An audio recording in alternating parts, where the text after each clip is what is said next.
এই দেখো আজকে নিয়ে নিয়েছি ব্রেড।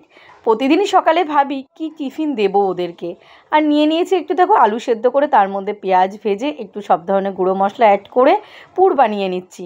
তোমাদের যদি কারোর কোনো নতুন নতুন টিফিনের আইডিয়া থাকে একটু ভিডিও পোস্ট করো না।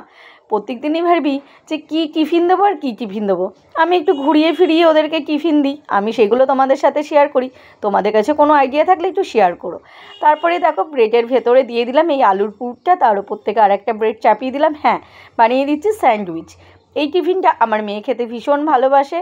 ছেলে তো বড় হয়েছে, ওকে যেটাই করে দিই ওর কোনো অসুবিধা হয় না, খেয়ে নেয়। কিন্তু মেয়ে হচ্ছে একটু পছন্দ মতো টিফিন না হলে দেখবো না খেয়ে বাড়ি চলে এসছে। আর ওর তো অনেকটা অবধি ক্লাস হয়, সেই বাড়ি আসতে আসতে 4:10, তাই একটু ভারী টিফিন দিতেই হয়। এই দেখো, তো এইভাবে আমি একটুখানি তাওয়ায় আবার একটু তেল দিয়ে বা বাটার দিয়ে দেখো এরম করে আমি এপিট ওপিট সেঁকে নিয়েছি। টিফিন বক্স আমার রেডি। কেমন লাগলো ভিডিওটা জানিও তোমরা।